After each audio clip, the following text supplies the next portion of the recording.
Shalom, kita bertemu kembali dalam panduan diskusi pelajaran sekolah sahabat, dan pelajaran sekolah sahabat kita sepanjang triwulan ini berjudul Istirahat di dalam Kristus. Dan pada hari Sabat ini secara khusus kita akan mempelajari pelajaran sekolah sahabat dengan judul Marilah Kepadaku. Dan ayat inti terdapat dalam Matius 11 ayat 28 sampai 30. Sebenarnya hanya sampai 28, tapi saya ingin membacakan hingga ayat yang ke-30. Marilah kepadaku semua yang letih lesu dan berbeban berat, aku akan memberikan kelegaan kepadamu. Pikulah kuk yang kupasang dan belajarlah padaku, karena aku lemah lembut dan rendah hati, dan jiwamu akan mendapat ketenangan. Sebab kuk yang kupasang itu enak, dan bebanku pun ringan. Sepanjang triwulan ini kata kunci yang akan kita pelajari adalah istirahat, atau dalam ayat ini disebut dengan kelegaan dan juga ketenangan. Ya. Kita akan melihat dalam pelajaran sekolah sahabat kita ini, ya, dikatakan bahwa pelajaran pekan ini menyediakan pertolongan praktis. Pertolongan praktis, hal-hal yang dapat kita lakukan, hal-hal yang dapat kita gunakan, hal-hal yang dapat kita kerjakan untuk mendapatkan kelegaan, untuk mendapatkan ketenangan, untuk mendapatkan istirahat dalam Kristus.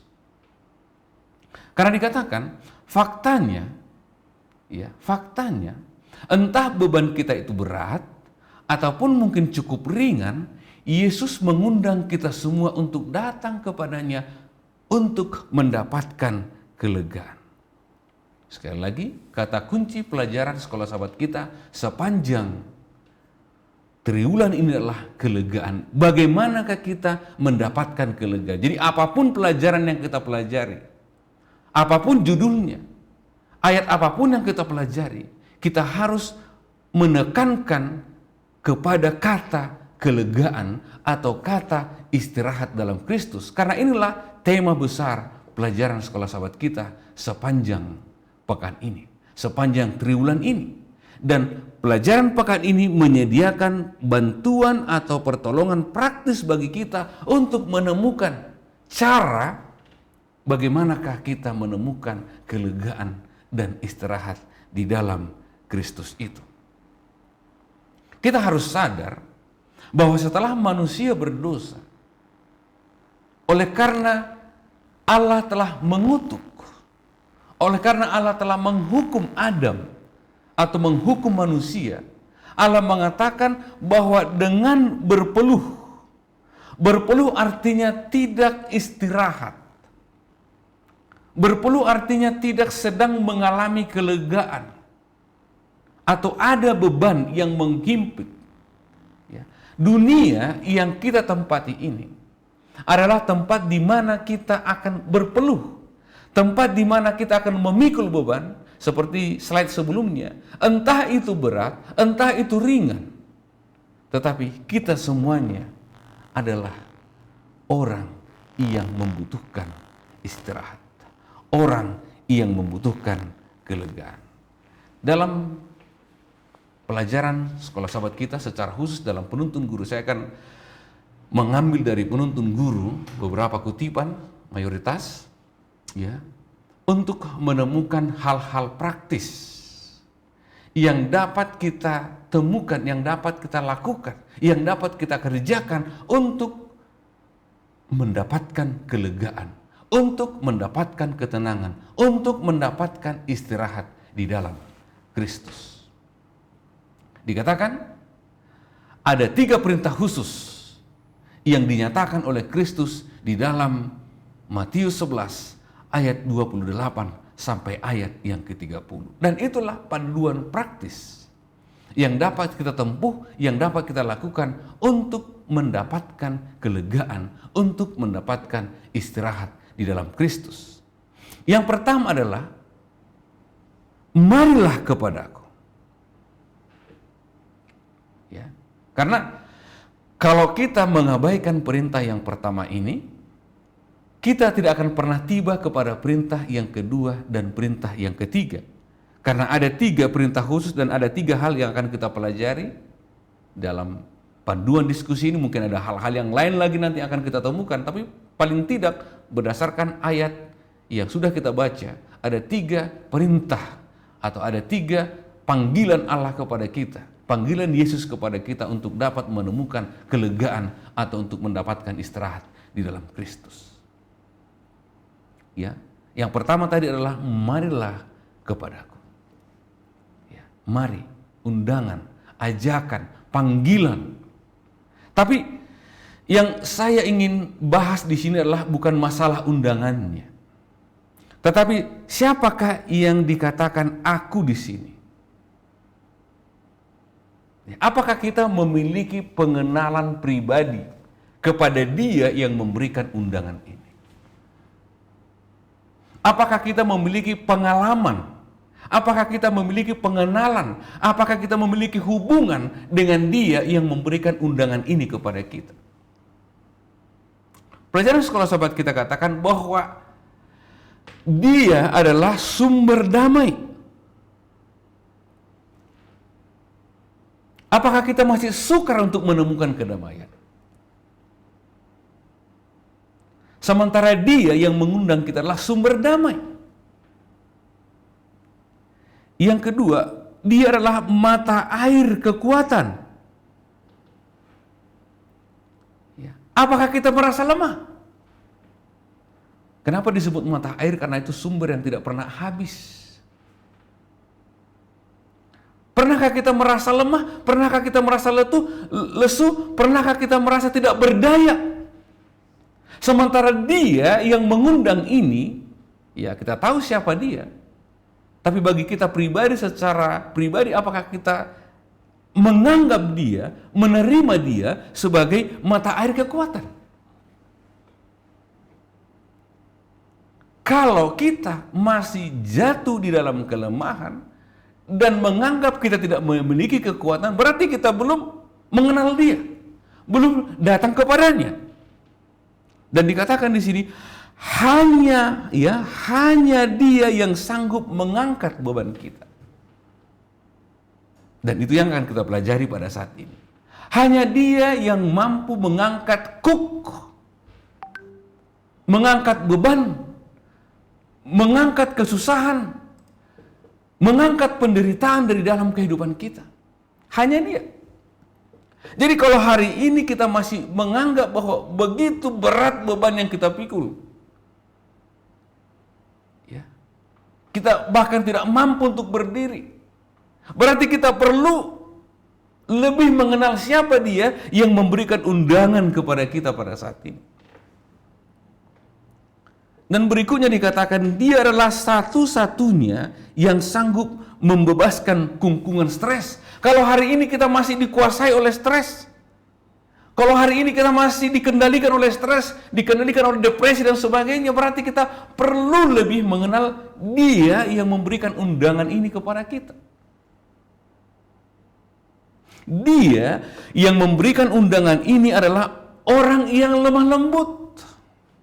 Dia yang memberikan undangan kepada kita adalah orang yang rendah hati. Apakah kita memiliki pengenalan itu? Ya. Apakah kita memiliki pengenalan itu terhadap Yesus? Apakah kita memiliki pengalaman itu bersama Yesus?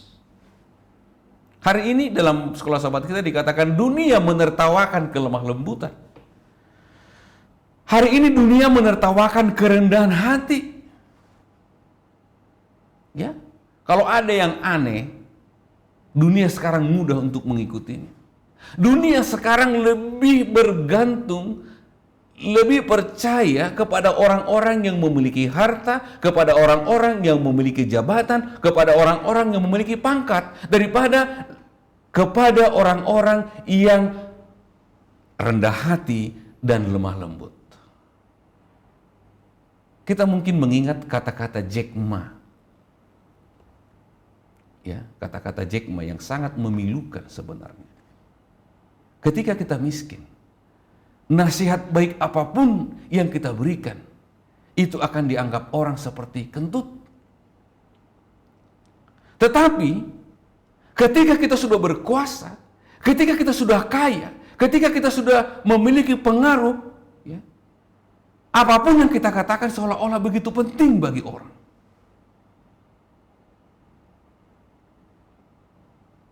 Apakah kita mengenal Yesus sebagai seorang yang lemah lembut dan rendah hati? Dunia, ketika Yesus hidup di dunia ini, atau orang-orang ketika Yesus hidup di dunia ini tidak menerima Yesus. Bahkan orang-orang yang menantikan dia, yaitu orang Yahudi, secara khusus ahli Taurat dan orang Farisi yang menantikan dia, tidak mau menerima dia. Karena ia tidak datang dengan kuasa. Karena ia tidak datang dengan kekuatan. Ya.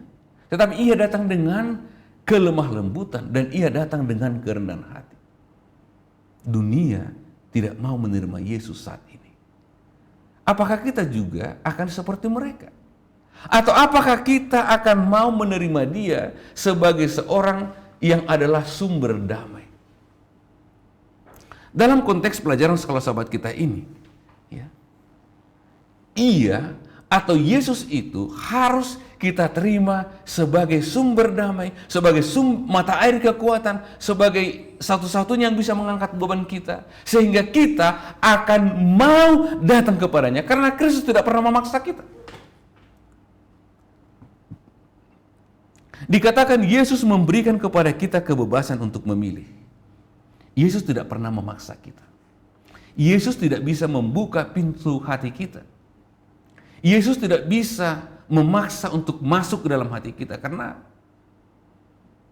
dalam kitab Wahyu dikatakan, Wahyu 3:20, bahwa lihatlah aku berdiri di muka pintu, barang siapa yang mau membuka, ya, aku akan masuk. Yesus tidak bisa memaksa, Yesus tidak bisa menerobos. Demikian juga untuk undangan ini, Yesus tidak bisa memaksa untuk masuk. Sekali lagi, ketika kita salah mengenal Yesus, ketika kita tidak percaya kepada Yesus, walaupun kita mungkin orang Kristen, kita orang Advent, ya, tetapi ketika pengenalan kita tidak seperti yang saya katakan sebelumnya, kita tidak akan mungkin mau menerima panggilan itu. Kalau kita masih belum menemukan damai, kalau kita masih menganggap bahwa beban kita terlalu berat dan sebagainya, berarti kita belum menerima panggilan yang Yesus. Karena dikatakan panggilan itu adalah memberikan kebebasan kepada kita. Apakah kita mau menerimanya atau tidak? Itu perintah yang pertama. Perintah yang kedua, pikulah kuk. Ya, kuk. Kuk itu apa? Kita lihat dalam sebuah video singkat di sini. Ya. Kuk itu dibuat atau diletakkan di pundak kerbau dengan satu harapan, dengan satu tujuan, bahwa kerbau akan melakukan apa yang dikehendaki oleh tuannya. Setidaknya kerbau akan berjalan mengikuti kehendak tuannya. Dikatakan bahwa lembu yang dipasangi kuk disatukan bersama untuk bekerja. Lembu yang menerima kuk itu adalah supaya bisa bekerja sama atau sama-sama bekerja dengan tujuan yang sama, dengan arah yang sama dengan petani. Ketika kita dipersatukan bersama Kristus dalam pelayanan kepada orang lain, beban kita menjadi lebih ringan. Dan dikatakan di sini, dan saya ingin lebih jauh menyampaikan kepada kita di sini bahwa kita akan lebih dalam lagi mempelajari apa artinya dipasang kuk bersama Kristus. Itu yang akan kita pelajari lebih jauh dalam pelajaran kita pada saat ini. Kuk adalah simbol ketundukan. Ya. Kerbau tunduk. Kerbau menurut kepada si petani. Kuk juga merupakan metafora yang menggambarkan tujuan yang bersatu. Kerbau akan berjalan mengikuti arahan, mengikuti tuntunan, mengikuti keinginan dari si petani. Dikatakan sini, kita tunduk kepada cooknya dan menerima tugas yang diberikannya kepada kita untuk memberkati orang-orang yang di sekitar kita. Kita dipasang cook olehnya karena cook kita enak dan beban itu pun ringan. Saya akan lebih fokus kembali, ya, bukan hanya kepada cook, tetapi kepada pernyataan bahwa cook itu enak dan beban itu ringan. Ya. Untuk mengenakan cook Kristus, kita harus menyerah kepada kehendaknya. Ketika cook dikalungkan di leher lembu, hewan itu akan tunduk kepada petunjuk tuannya. Ketika kita mau menerima cook yang dipasangkan oleh Kristus, maka kita akan tunduk kepada petunjuk Tuhan kita yang memasang cook itu, yaitu Yesus Kristus.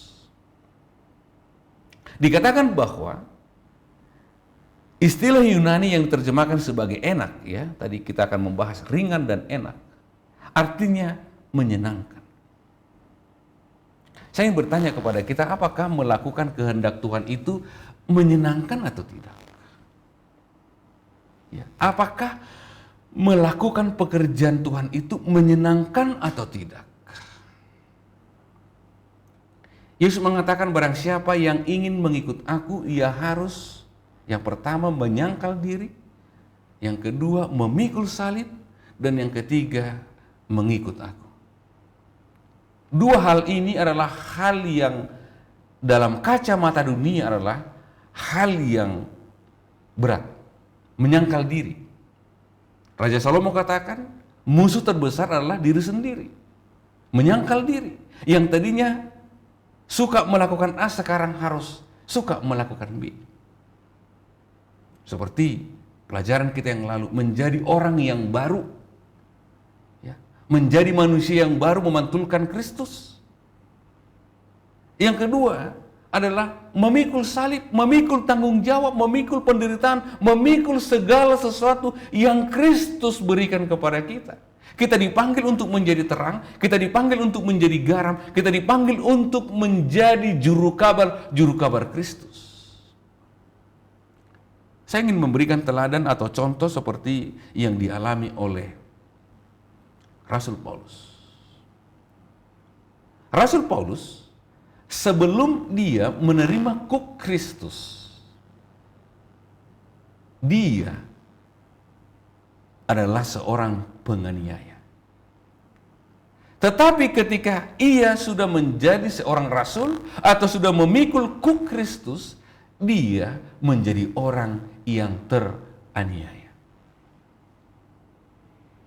Apakah enak menjadi orang yang teraniaya? Dan saya yakin Rasul Paulus menemukan kedamaian yang lebih besar adalah, ya, sekali lagi, Rasul Paulus menemukan kedamaian, menemukan ketenangan, menemukan istirahat yang lebih besar adalah, atau yang sejati adalah ketika ia sudah menerima salib Kristus. Sehingga ia mengatakan, apa yang dahulu kuanggap keuntungan, sekarang kuanggap kerugian.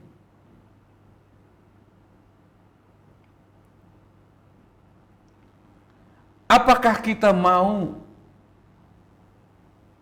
mengatakan bahwa melakukan apa yang Allah kehendaki itu adalah enak dan ringan? Kehendak Allah kita dapat temukan di dalam Alkitab. Dan kalau mau kita simpulkan ada dalam 10 hukum, dan semakin kita simpulkan ada dalam satu kata, yaitu kasih. Apa yang membuat para martir itu tersenyum ketika mereka akan mengalami kematian? Apa yang membuat Petrus yang tadinya menyangkal Yesus sekarang menjadi orang yang mau disalibkan dan bahkan dengan kepala terbalik? Adalah oleh karena ia sudah menerima cook Kristus. Dan ia tidak mengatakan bahwa terasa berat. terasa susah. Dia menerima dengan sukacita ketika kematian diberikan kepadanya melalui salib dan ia disalibkan dengan terbalik. Saya ingin kembali bertanya kepada kita. Apakah kita menganggap bahwa kuk Kristus itu ringan dan beban yang Kristus berikan kepada kita itu enak? Mari kita diskusikan dalam pelajaran sekolah sahabat kita. Apakah memang enak memikul kuk yang dipasang oleh Kristus? Sekali kuk itu adalah lambang ketundukan kita, lambang penyerahan kita, lambang penyesuaian kehendak kita dengan kehendak Kristus. Ya. Apakah kita memang sudah sejalan dengan kehendak Kristus atau kita masih berjalan menurut kehendak kita? Jadi memikul kuk artinya adalah tunduk dan menyerahkan semuanya kepada Kristus. Tunduk kepada kehendaknya, tunduk kepada perintahnya, tunduk kepada keinginannya, tunduk kepada maksud-maksudnya di dalam kehidupan kita. Dan kita tunduk di dalamnya tentunya dengan cara yang menyenangkan, bukan dengan cara yang terpaksa. Ya, karena dikatakan, Rasul Paulus mengatakan, sekalipun aku menyerahkan tubuhku untuk dibakar, ketika aku tidak memiliki kasih, semuanya tidak ada faedahnya bagiku. Ya, kita harus mengikut Kristus dengan penuh kerelaan sehingga kita akan menganggap kuk Kristus itu ringan dan bebannya pun enak. Saya yakin dari kacamata dunia, ya, dari kacamata dunia yang tidak menyukai kerendahan hati, yang tidak menyukai kelemah lembutan, ketika mata kita, ketika pikiran kita masih didasarkan kepada cara pandang dunia, maka kuk yang dipasang oleh Kristus itu adalah kuk yang sangat berat. Ketika mata kita masih melihat kesuksesan itu berdasarkan kesuksesan dunia, ketika kita melihat bahwa kehidupan yang membahagiakan itu masih kita lihat dengan cara dunia melihat, maka kita akan menganggap bahwa beban yang Yesus berikan itu kepada kita adalah beban yang sangat berat. Ya, jadi ketika hukum Allah, ketika kehendak Allah, ketika perintah Allah, ketika apa yang Allah inginkan untuk kita lakukan di dalam kehidupan kita masih terasa berat dan belumlah menyenangkan, berarti kita belum dapat menemukan istirahat di dalam Kristus. Kita tidak dapat menemukan kelegaan yang dijanjikan di dalam Matius 11 ayat 28. Ketika kuk yang menguasai kita masih kuk keinginan kita dan kuk dunia. Yang terakhir, perintah yang ketiga adalah belajarlah padaku. Apa yang dapat kita pelajari dari Kristus? Kalau kita masih belum bisa datang kepadanya, menyerahkan semuanya kepadanya, mari kita belajar bagaimana Kristus datang kepada Bapa dan menyerahkan semuanya kepada Bapa. Walaupun ada sebuah doa yang Yesus sampaikan dengan pergumulan yang sangat berat ketika ia bergumul untuk menyerahkan kehendaknya kepada kehendak Tuhan. Ada doa yang tidak dijawab sesuai dengan kehendaknya, tetapi doa itu dijawab sesuai dengan kehendak Tuhan. Mari kita belajar kepada Kristus. Sekalipun kita ada bergumul dengan pergumulan yang begitu besar, sama seperti pergumulan Yesus di Taman Getsemani. Tetapi Yesus pada akhirnya menemukan kedamaian adalah ketika ia mengatakan, kehendakmu-lah yang jadi, bukan kehendakku yang jadi. Mari kita belajar dari Kristus bagaimana ia meninggalkan tahta surga. Bagaimana ia meninggalkan kemahakuasaannya dan lahir menjadi seorang manusia yang hina. Saya ingin mengatakan, menurut pendapat saya, bahwa orang termiskin yang pernah lahir di dunia ini adalah Yesus Kristus. Ia meminjam rahim seorang manusia. Dan ia juga disebut sebagai anak manusia walaupun bukan sebenarnya. Ia menjadi seorang manusia, ya. Ia meminjam rahim seorang manusia untuk menjadi seorang manusia. Ketika ia lahir, ia meminjam tempat untuk dilahirkan dari hewan, dari domba, yaitu palungan. Ketika ia mati, ia meminjam salib yang seharusnya bukan milik dia, yang sudah dipersiapkan kepada penjahat yang lain. Ketika ia dikuburkan, ia tidak memiliki kuburan, ia meminjam kuburan orang kaya itu. Ia tidak memiliki apa-apa. Yang ia miliki hanyalah jubah. Itu pun diundi ketika ia mati. Kita dapat belajar dari Yesus bagaimanakah kita mengampuni orang-orang yang menganiaya kita. Kita belajar dari Yesus bagaimanakah kita dapat menolak keuntungan-keuntungan dunia seperti yang ditawarkan oleh setan. Kita dapat belajar dalam banyak hal dan dikatakan dalam pelajaran sekolah sahabat kita, Yesus memikul beban dunia di atas pundaknya. Namun ia hidup dalam atmosfer kedamaian ilahi. Dia tidak tertekan. Ia tidak tertekan. Inilah dari sekian banyak hal-hal yang dapat kita pelajari dari Yesus, sehingga kita mau menerima panggilannya, menerima undangannya untuk datang kepada Dia, dan mengakui Dia bahwa Dialah sumber kedamaian, sumber kekuatan, mata air kehidupan, dan sebagainya.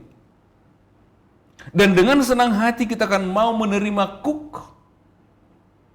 Kuk itu, sekali lagi, kuk dalam pandangan dunia adalah sangat menyakitkan. Tetapi ketika kita mau belajar dari Yesus, ketika kita mau melihat kehidupan Yesus, kita akan menganggap bahwa kuk itu akan terasa ringan dan beban itu akan terasa enak.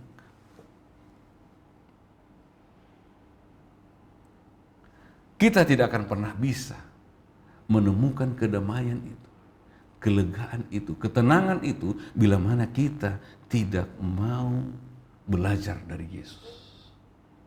Jadi yang pertama sekali, kita datang kepada Yesus memenuhi panggilannya. Dan kita mau mengganti kuk dosa kita, kuk diri kita, kuk dunia kita. Kita gantikan dengan kuk Kristus.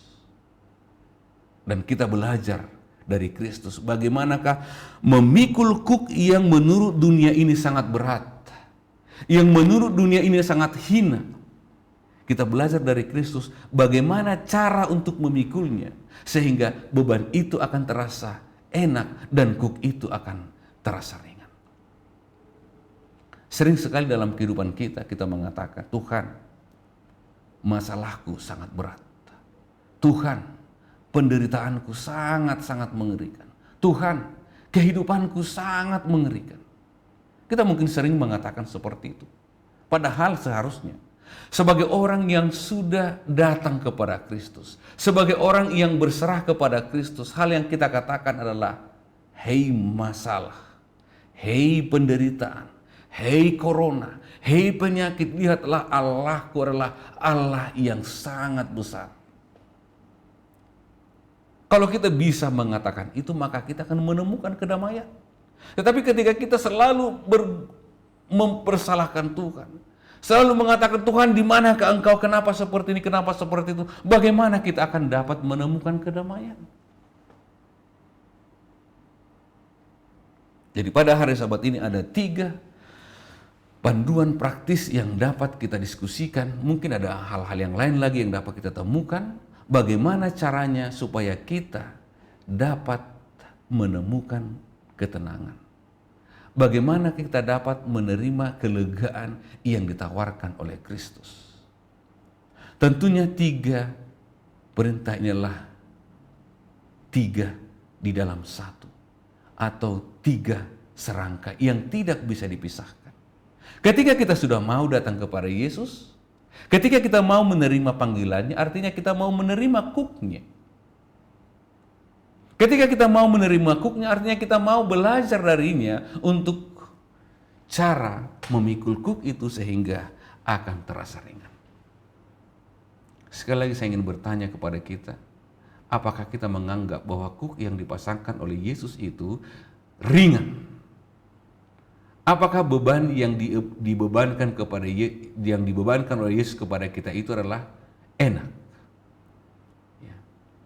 Jadi mari kita diskusikan lebih jauh pelajaran sekolah sahabat kita berdasarkan ketiga perintah ini, karena pelajaran sekolah sahabat kita katakan bahwa inilah 3 perintah praktis yang dapat kita temukan, yang dapat kita lihat untuk mendapatkan ketenangan, untuk mendapatkan kelegaan, untuk mendapatkan istirahat dalam Kristus. Sehingga dengan demikian harapan kita, setelah kita mempelajari pelajaran sekolah sahabat kita pekan ini dan pekan-pekan sebelumnya hingga yang akan datang, kita akan dapat menemukan istirahat yang sejati itu. Jadi datanglah kepada Tuhan, terimalah panggilannya, pikullah cook yang Ia tawarkan kepada kita, sekalipun menurut dunia itu sangat menyakitkan, dan belajarlah dari Kristus, sehingga apa yang kita anggap menurut kacamata dunia ini begitu berat, kita akan menganggapnya begitu ringan. Karena saya ingin kembali mengatakan, orang-orang yang martir itu bisa tersenyum, bisa bernyanyi ketika api mulai membakar kaki mereka. Wajah mereka diisi atau terlihat begitu tenang. Wajah mereka terlihat begitu damai ketika kematian sudah ada di hadapan mereka.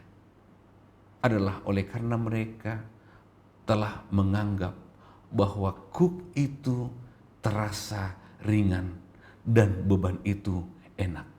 Sehingga mereka bisa bernyanyi sementara api mulai menyala. Mereka bisa bernyanyi sementara pedang sudah terhunus di hadapan mereka. Mereka bisa tertawa, mereka bisa bergembira sementara regu penembak mungkin ada di depan mereka. Kenapa? Karena bagi mereka cook itu enak, beban itu enak, cook itu ringan. Ya, oleh karena mereka sudah datang menerima panggilan Kristus dan mau belajar dari Kristus. Kiranya Tuhan memberkati kita semua. Selamat berdiskusi untuk kita semua. Salam.